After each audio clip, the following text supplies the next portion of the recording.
What's up guys, this is Colin here with UpNorthOutdoors. In my second to last video you guys saw that I messed up my truck pretty bad, had to get towed home by Travis.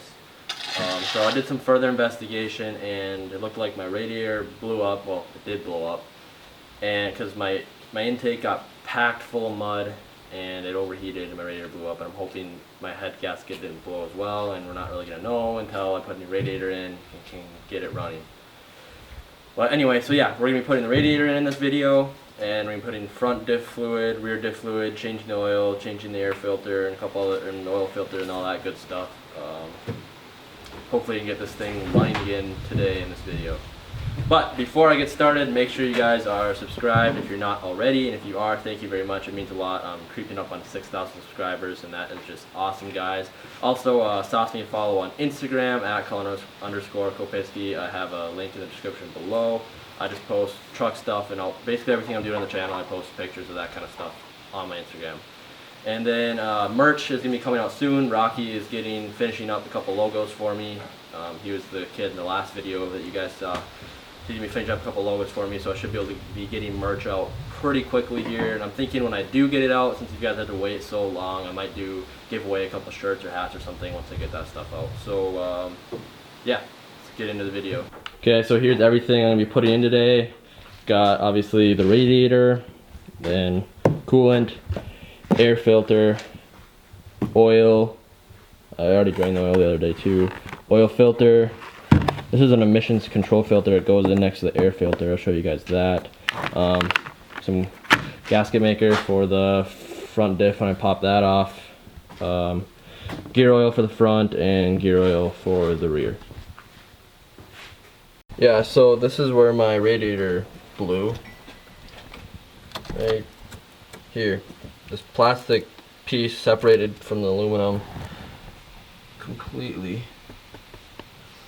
when I was driving down the road. So yeah, it's not good. So this is actually the second time I'm doing radiator on this truck. I did it once before. Oh wait, why did we do my radiator before? Just to do it? Because the last radiator I had ended up leaking a while ago, so I replaced that, and now I'm gonna be replacing it again. It'd be best, I was gonna go with a full aluminum one, but I looked it up and they're like 600 bucks, and I don't have that kind of money right now. These ones are around like 120 to 150 bucks, so it doesn't break the bank. Doesn't break the bank as bad. Okay, so I'm gonna take these vent tubes off first so they can just get out of the way, and I'm gonna hose them out later.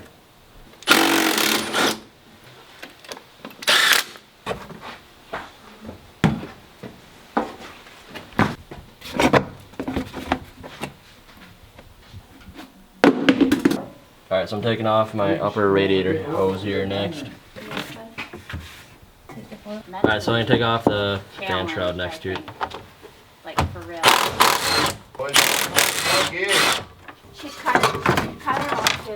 So I take off this hose, and this I believe is my automatic transmission line. And then another one of those lines down here, and then my lower radiator hose down there. So yeah, we'll do that next. I gotta undo this bolt right here and this bolt right here.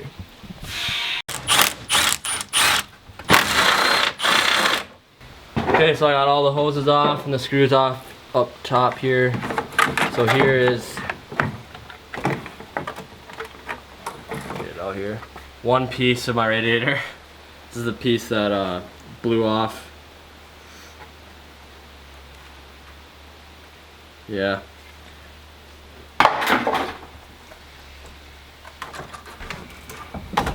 See if I can get this.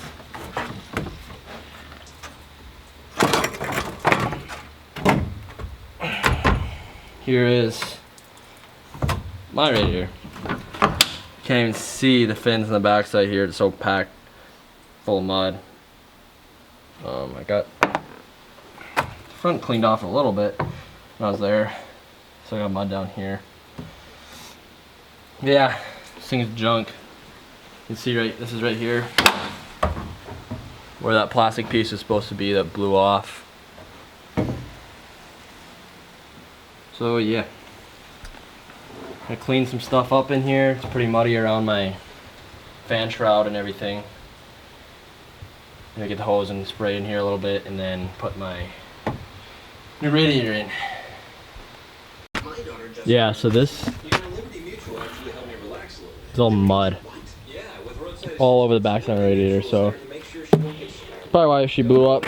Washed off the front side, but I guess it washed off the backside because I couldn't see it from the fan shroud. But this thing is insanely heavy, just packed full of mud. Like triple the weight of the new one.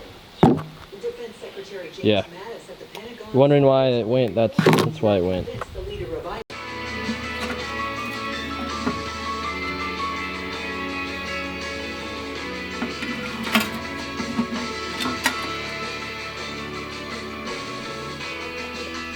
The reason I'm doing this right now is because I'm missing my vent tube there. Otherwise, if my vent tube was intact and up there, I probably wouldn't be bothering doing this, but I was just afraid that some water and stuff could have gotten in here. But I guess it was good. But better safe than sorry.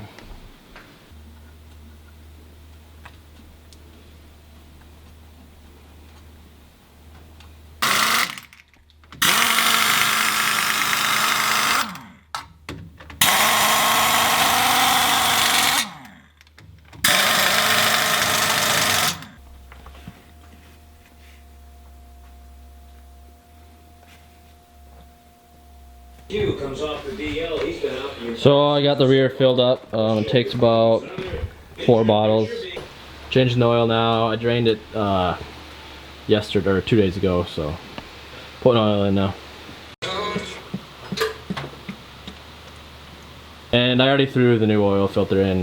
Hopefully most of you guys know how to do an oil filter, but if you don't, I'm sure there's a million videos on it, so yeah. So here's a little dealio we fabbed up that goes in my front receiver hitch so I can get into my engine easier. We just got an old drop hitch here and welded it to a piece of angle iron and another piece of angle iron that goes out here and down there, and punched some holes in it and screwed it in to a hunk of wood here. Pretty slick. Makes it a lot easier working on the engine, putting a radiator in.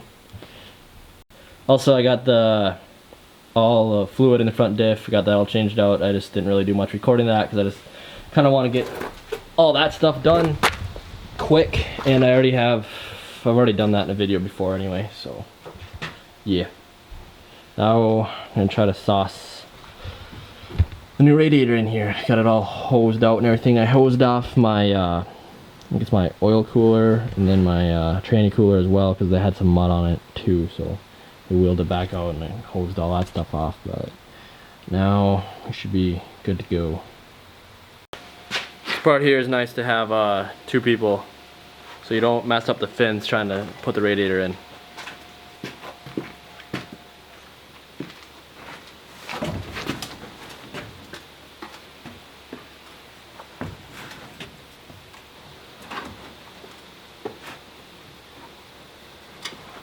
Mine's in.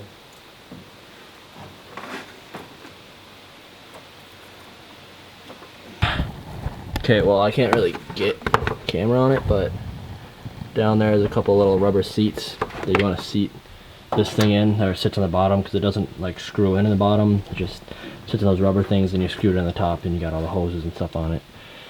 So yeah. So now we're gonna hook all of the lines and hoses back up to the same spot that we took them off of. So yeah, that's what we're doing now. Same thing as taking them off. So this is that little air emissions control filter thing I was telling you guys about. It goes, well, this is your air filter's normally here. It goes to the side right here. This is my old one. It blew out. This is that outside little plastic frame of it here, and then it goes into this little tube right here, which I'm gonna try to pop off of it if I can. Might set down the camera here quick.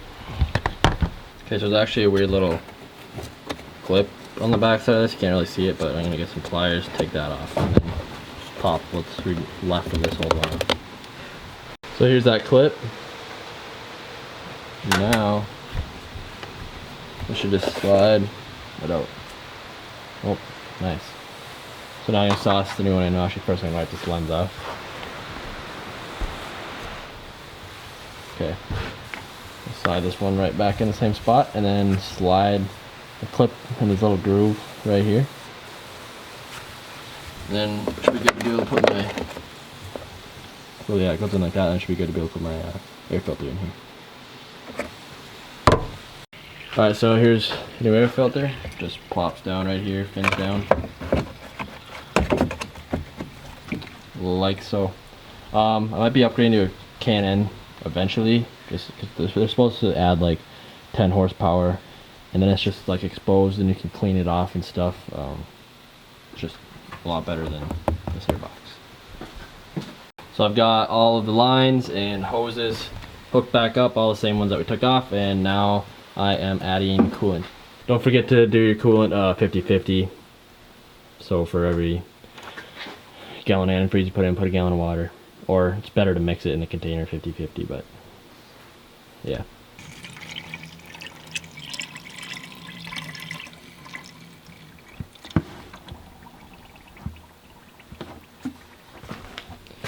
Now I'm gonna put this guy back on and this guy back on.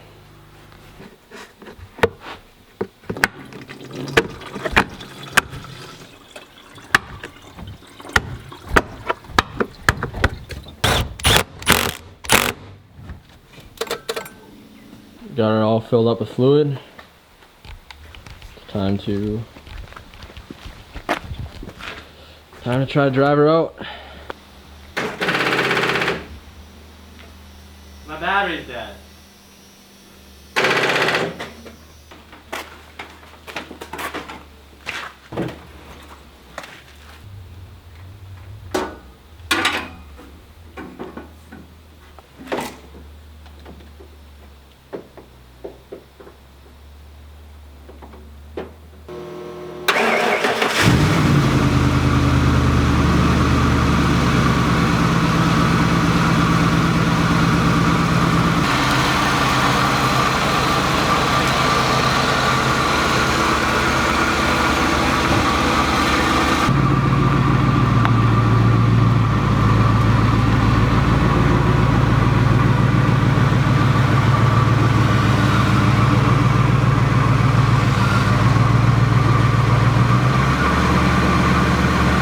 Sorry I was gone for a little bit there, guys, but my truck was running good, but now it's only running off of 5 or 6 cylinders. You can barely stay alive. So I'm gonna pop my cap and rotor here, make sure there's not a bunch of water and stuff in there or gunk, and try to figure out what's going on here. So I've popped off my cap and rotor, and other than a little bit of dust, there's no water, there's no mud, there's no nothing in there. It looks good. So yeah, this is weird. Well, I'm gonna go eat some supper and be working on this some more tomorrow. I'm trying to get this thing figured out.